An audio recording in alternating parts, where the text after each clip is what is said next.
Bismillahirrahmanirrahim. Assalamualaikum warahmatullahi wabarakatuh. Perkenalkan, nama saya Ariandini Effendi dengan nomor BP 1910841007 dengan mata kuliah Statistik Administrasi Publik dan dengan dosen pengampu Bu Milah Wayuni SAP MAP. Baiklah, pada kesempatan kali ini saya akan mencoba menjelaskan uji validitas dan reliabilitas pada sebuah data dengan menggunakan aplikasi SPSS. Ini merupakan tampilan aplikasi SPSS. Selanjutnya kita akan kembali ke data yang akan mau kita uji. Di mana di sini merupakan data yang akan kita uji validasinya dan reliabilitasnya, di mana data ini merupakan data partisipasi siswa dalam pemilihan ketua OSIS. Terdapat 20 responden dan 10 item pertanyaan. Langkah selanjutnya yaitu kita copy data kita ke SPSS sampai total, Ctrl C, lalu ke SPSS. Sini kita pastikan Ctrl V.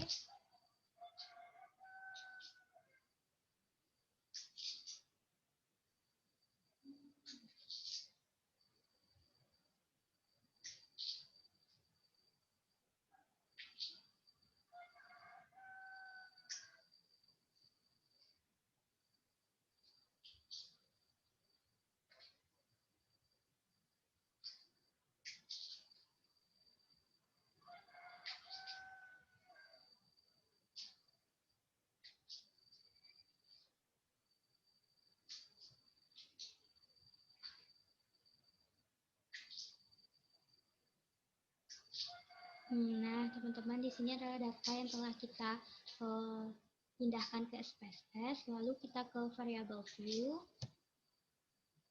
Nah, di sini sebelumnya kita ganti dulu namanya, kita rename, kita blok semua. Terus kita klik gambar teropong ini. Lalu muncullah seperti ini, kita klik reply. Pada file-nya kita ketik var 000, lalu pada reply tweet-nya kita ketikkan X, lalu reply all. Nah, di sini udah terubah dari X1 sampai X10 dan X11-nya kita ganti dengan total. Selanjutnya itu pada desimal kita ganti semuanya dengan 0. Kita pastikan dengan 0 semua.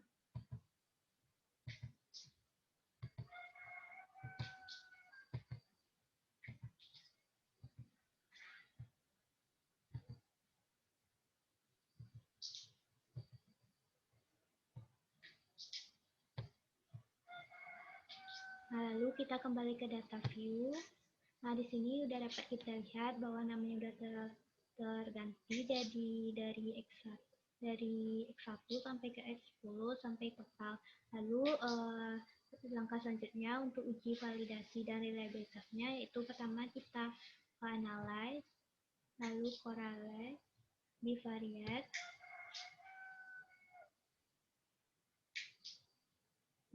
Seperti inilah tampilannya teman-teman. Lalu di sebelah kiri kita pindahkan ke kolom kanan dengan cara Ctrl A aja. Lalu kita pindahkan. Sebelum itu kita pastiin dulu persennya di checklist dan flag significant correlation-nya di checklist, lalu OK.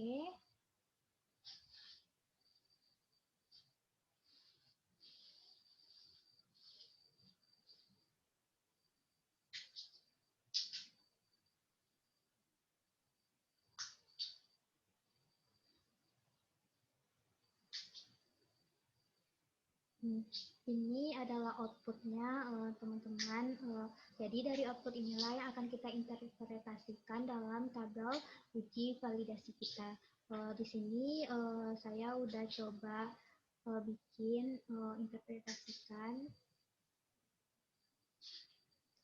Sebelumnya kita akan menjelaskan dulu bagaimana dasar pengambilan keputusan uji validasi. Dasar pengambilan keputusan uji validasi yaitu apabila R hitung dapat kita lihat dari R hitung, signifikansi, dan tanda bintang. di mana apabila R hitungnya besar dari F tabel maka valid, dan sebaliknya. Dan apabila signifikansinya kecil dari 0,05 maka valid, dan apabila nilai signifikansinya besar dari 0,05 maka tidak valid. Dan dari tanda bintang, apabila pada R hitungnya pada output terdapat tanda bintang maka valid.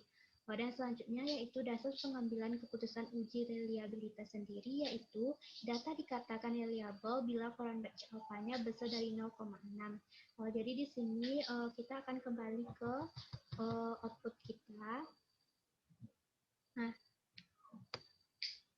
di sini terdapat daripada item pertama R hitungnya yaitu 0,292. Ini kita salin ke tabel kita 0,292.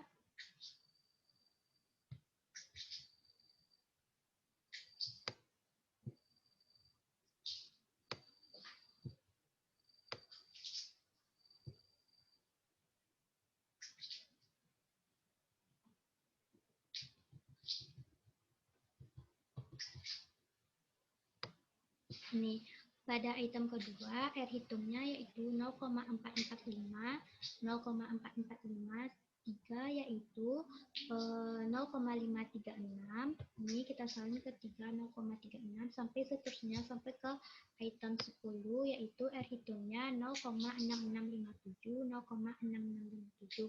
Setelah kita pindahkan dari output ke tabel kita, lalu kita akan bandingkan dengan R tabel kita, di mana cara mencari R tabel yaitu N dikurang 2. N kita ada 20, yaitu responden dikurang 2 sama dengan 18. Jadi kita akan lihat R tabel dari 18 pada tabel F dengan signifikansinya 0,05 sini. Ini 0,05, maka kita akan tarik ke bawah pada 18 yaitu ada 0,4438. Nah, maka R tabel kita yaitu 0,4438.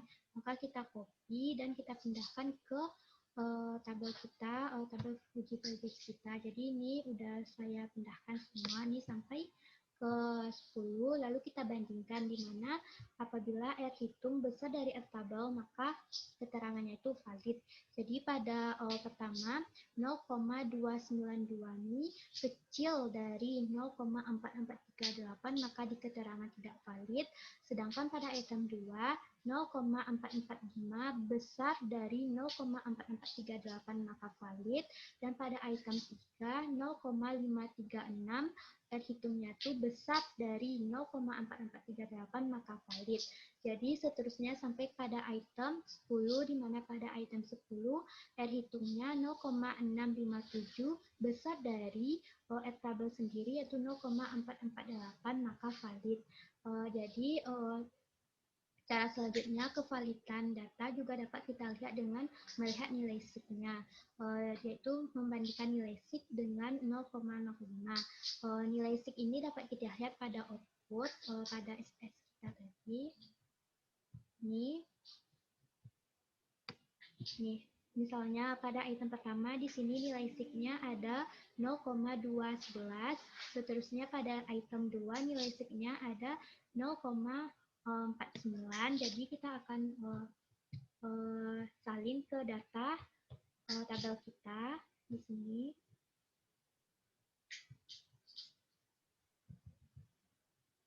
Di sini pada nilai sig yang item pertama itu 0,211 ini 0,211 ini nilai signya, dan pada item kedua nilai sig pada output yaitu 0,049. Kita salin 0,49 sampai pada item ketiga 0,015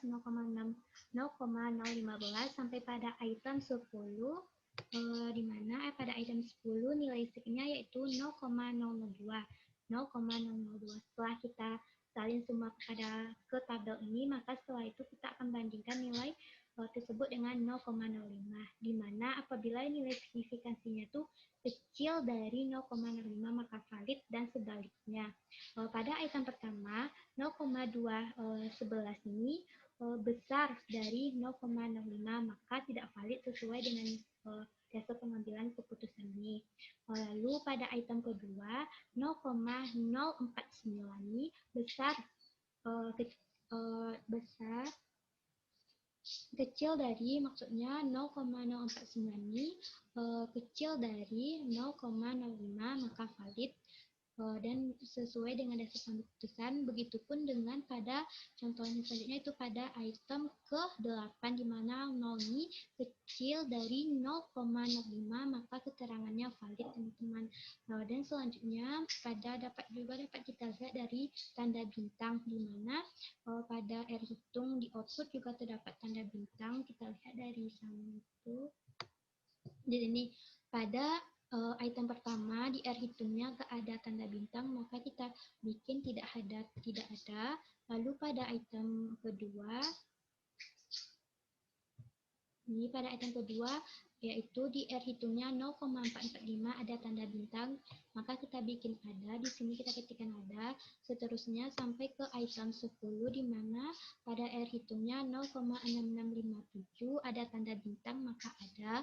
Lalu sesuai dengan keterangannya bahwa apabila ada bintang valid keterangannya. Lalu pada item pertama ini tidak ada bintang, maka tidak valid. Pada item 2 ada, 3 ada, maka valid.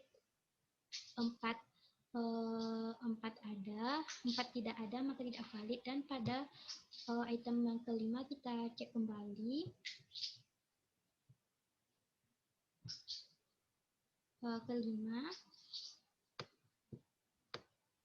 ini pada item yang kelima, R hitungnya tidak ada bintang, berarti kita di sini pada yang kelima tidak ada bintang, maka tidak valid. Dan seterusnya sampai ke item 10 ada bintang. Ini pada item 10 juga ada bintang, dan 9 juga ada, 8 juga ada, maka ada keterangannya valid. Nih. Jadi dapat kita lihat bahwa ada beberapa item yang tidak valid, yaitu pada item pertama, keempat, kelima, dan ketujuh. Maka langkah selanjutnya yaitu kita kembali ke SPSS untuk menguji reliabilitas. Syaratnya itu datanya harus valid terlebih dahulu. Jadi pada pertama tidak valid, maka kita hapus terlebih dahulu. Clear. 4 juga clear, 5 juga clear, dan 7 juga clear. Karena ada data yang udah kita hapus, maka totalnya juga akan berubah, maka total juga kita clearkan. Clear. Setelah langkah selanjutnya, maka kita akan jumlahkan ini terlebih dahulu. Kita totalkan dengan klik transform compute variable. Nah, di sini adalah tampilannya, teman-teman. Lalu kita jumlahkan semua tambah.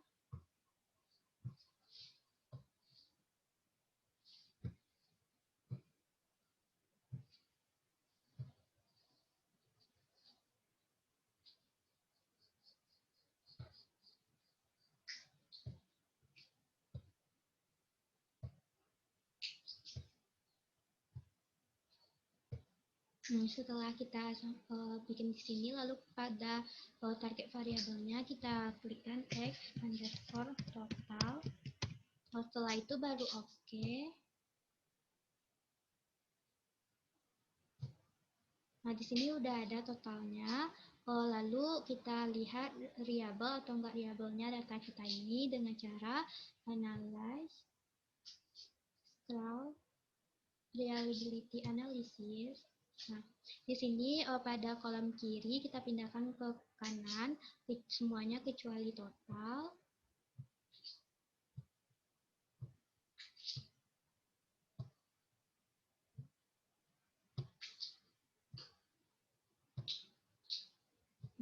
Setelah itu kita klik statistik. Nah, di sini kita checklist scroll if item delete, baru continue. Nah, setelah itu kita pastikan modelnya alpha dan oke. Nah, di sini dapat kita lihat hasilnya bahwa data kita valid dan reliability-nya itu kita lihat dari Cronbach alfanya, yaitu di sini 0,665. Jadi setelah dari dasar pengambilan keputusan untuk reliable itu apabila Cronbach alfanya besar dari 0,6 maka valid data kita Cronbach alfanya 0,665 besar dari 0,6 maka dapat dikatakan data kita reliable. Sekian yang dapat saya jelaskan.